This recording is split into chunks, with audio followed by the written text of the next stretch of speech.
ನಮಸ್ಕಾರ ಎಲ್ಲರಿಗೂ. ನಮ್ಮ ಸುಬ್ಬಿ ವತಿಯಿಂದ ಹಂಗೆ ಇವತ್ತು ಬೆಳಗ್ಗೆ ಸೊಪ್ಪೆಲ್ಲ ಪರ್ಚೇಸ್ ಮಾಡಿಬಿಟ್ಟು ನಮ್ಮ ಸುಬ್ಬಿ ಅವ್ರ ಮೊಬೈಲ್ ಇಟ್ಕೊಂಡು ತೀಟೆ ಮಾಡ್ತಾಯಿದ್ರು. ಹಂಗೆ ಡ್ಯಾನ್ಸ್ ಆಡ್ತಾ ಇದ್ದಂಗೆ ನಮಗೆ ಸ್ವಲ್ಪ ಹಿಂಸೆ ಕೊಡ್ತಾಯಿದ್ರು. ಹಿಂಗೆ ಡ್ಯಾನ್ಸ್ ಆಡೋದು ಅಂತ ರೇಗಿಸ್ತಾಯಿದ್ರು. ಅವ್ರು ಇಷ್ಟ ಬಂದಂಗೆ ಡ್ಯಾನ್ಸ್ ಎಲ್ಲ ಅವ್ರ ಮನಸ್ಫೂರ್ತಿಗೆ ಅಂದು ನಮ್ಮ ಅಮ್ಮಂಗೆ ಬೇರೆ ರೇಗಿಸ್ತಾಯಿದ್ರು. ಅಷ್ಟೊತ್ತಿಗೆ ಮಧ್ಯಾಹ್ನ ಆಗಿತ್ತು. ಮಧ್ಯಾಹ್ನ ಅವ್ರ ಅಣ್ಣ ಸ್ಕೂಲಿಂದ ಬಂದು ಏನೋ ಒಂದು ಐಟಮ್ ತಂದುಕೊಟ್ಟ, ಈ ಥರ ಗುಳ್ಳೆ ಬರೋ ಅಂಥದ್ದು. ಅವ್ರು ಆಟ ಆಡ್ತಾಯಿದ್ರು, ಏನೋ ಇಬ್ಬರು ಅಣ್ಣ ತಂಗಿ ಆಟ ಆಡ್ತಾ ಇದ್ದಂಗೆ ಇವ್ರಿಬ್ರದ್ದು ತಿರ್ಗಾ ಫೈಟ್ ಸ್ಟಾರ್ಟ್ ಆಯಿತು. ಇವ್ರ ಫೈಟ್ ನಿಲ್ಸೋದೇ ಸಾಕಾಗೋಯ್ತು. ಹಂಗೆ ಅಕ್ಕನ ಕೆಡ್ಕೊಂಡು ಒಂದು ಮೂಲೆಗೆ ತಿನ್ನಿಸ್ತಾ ಇದ್ದಂಗೆ ಸಾಯಂಕಾಲ ಅಣ್ಣ ಹೊಡೆದ ಅಂತ ಕಂಪ್ಲೇಂಟ್ ಹೇಳ್ತಾ ಇದ್ಲು. ಹಂಗೆ ನಾವು ಪರ್ಚೇಸ್ಕೋಬೇಕಾಯ್ತು. ಅಕ್ಕನಿಗೆ ಒಂಚೂರು ನೈಸ್ ಮಾಡಿಬಿಟ್ಟು ಒಂದು ಆಜ್ಮೋಲ ಪ್ಯಾಕೆಟ್ ಕೊಟ್ಬಿಟ್ಟು ಹೊಟ್ಟೆ ಎಲ್ಲ ಕ್ಲೀನ್ ಆಗಲಿ ಅಂತ ನಾವು ಅಪ್ಪ ಮಗ ಹೊರಟಿದ್ದೆ ರಿಲಯನ್ಸ್ ಟ್ರೆಂಡ್ಸ್ಗೆ.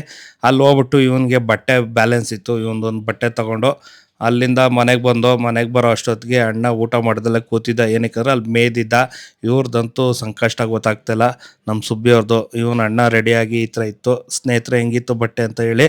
ಇವಳಿಗಂತೂ ಕಣ್ಣಲ್ಲೇ ನೀರು. ಇವಳು ಬಂದೈತೆ, ನಾಳೆಯಿಂದ ಹಾಕ್ತೀವಿ.